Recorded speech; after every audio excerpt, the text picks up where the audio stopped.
people, it's your girl Judith here with yet another story. Today I want to talk about Fred. Fred is a developer, and for the last 15 years he has been developing and participating in projects where his contribution is highly appreciated. He always delivers his projects on time, and people on his team or the project managers that work with him, they just rave about Fred. They say Fred is a guy you can count on. When you have a project and he is the main developer on, you can sleep and be in peace because Fred delivers. But here we have a story because Fred is not very satisfied with where he's going with his career. He's like, yeah, people are happy Fred delivers, but it seems like for the last 10 years, say 5 years or so, it's just the same thing. Fred wants to go to the next level. He wants that promotion. He wants to move from just that techie guy who knows the latest, who delivers the latest. He wants to have a more managing role. He wants to be a team lead. He wants to be able to get closer to the strategy. Fred wants a promotion. And he seemed not to understand. Actually, he doesn't understand. It's not even his seem. He doesn't understand why each year when comes the time for the review, he will always get his nice comments, the appreciations of his managers on his contribution to the performance of the team. But still, when a managing role, when a leading role opens, Fred is not offered the job. He doesn't understand why. And the latest thing that happened was someone was hired just 2 years ago. The person was part of the team Fred was working with. They worked on that project, and in terms of technicality, Fred was even more senior. He was advanced. He had more knowledge than this new guy had. But when the last time managing or a leadership position opened, it was offered to that other guy, and there was frustration in the heart of Fred. He didn't understand why every year they keep saying, oh, you contribute more than is expected. We are so happy and proud to have you in the team.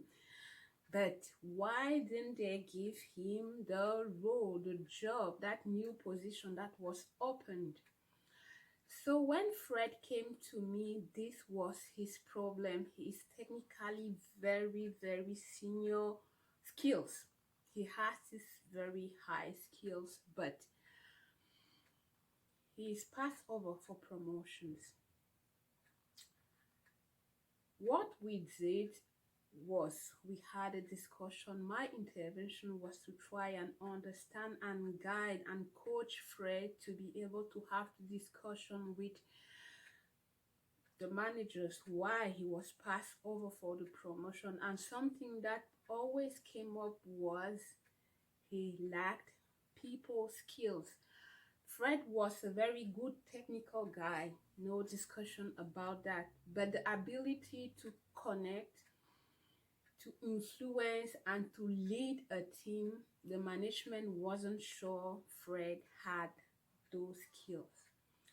So when Fred came to me, some of the initial question was like, oh, do you know your style? What do you mean by style? Do you know your personality? What do you mean by personality? So what we did, we passed Fred to some personality, some assessment to discover what was his style, what was his personality, what was his big five, in order that Fred know who he was, what was his behavior, what were his motivating point, how was he behaving when he was under stress. The next step was to helped Fred to understand the style of the people he was working with. In the process, we discovered that Fred was really the typical developer. They are so good, they know the detail, they know the process, they know how to deliver, but the people portion that goes in this process, he was not really concerned. He didn't really know, he didn't really care.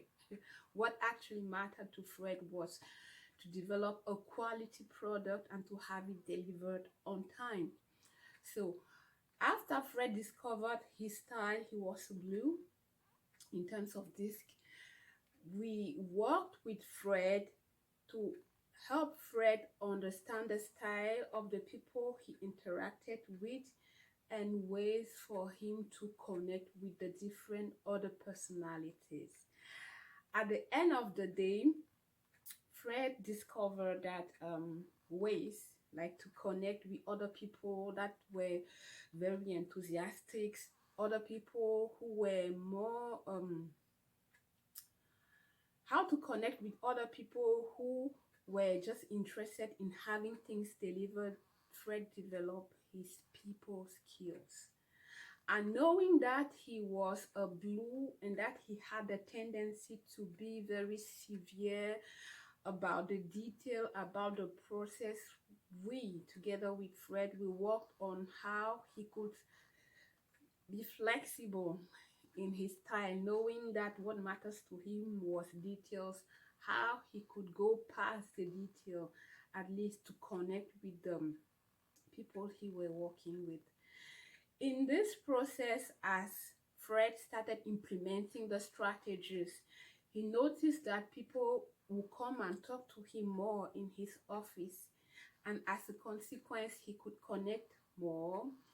He could pass his ideas on how the team could run more. And Fred had very good idea, but the difficulty was that people were just, no, he's too much detail.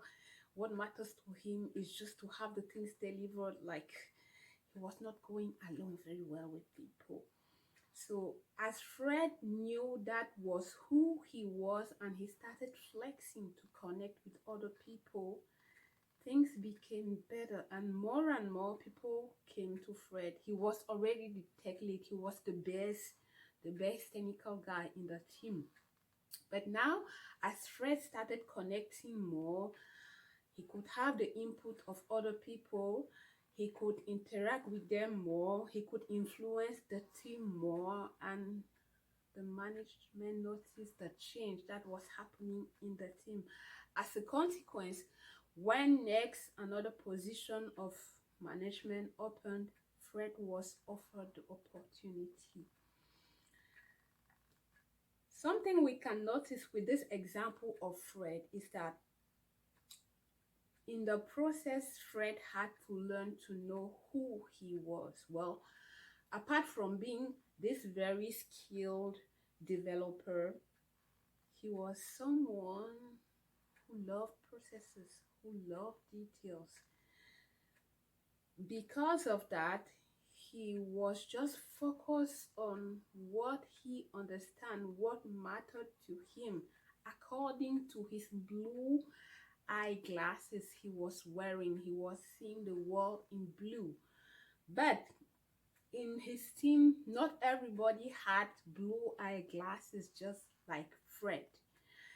So Fred learned to remove his blue eyeglasses to watch the world in a red eyeglasses or green eyeglasses to understand the way other people saw the team or the work they had to do. And being aware that he always moved around with the blue eyeglasses, Fred learned to manage himself. Maybe I'm being too demanding here because I'm blue. He learned to go past his own requirements. Fred has grown, but this growth was possible because Fred learned to know, who am I? What matters to me? And how can I flex to achieve the results I want? How can I flex my behavior? How can I flex to be able to connect with other people?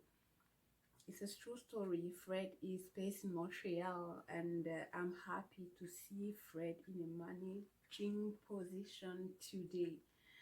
This is one story showing, a real one, showing that knowing yourself allows you to better manage yourself, to better manage your interactions with others, and as a consequence, to better manage your performance and results. Knowing yourself will definitely help you grow in your career plan, achieve your success goal or your professional goals. It is good for you to know yourself. That's why John Maxwell could say, in order to grow yourself, you need to know yourself, which is the law of awareness.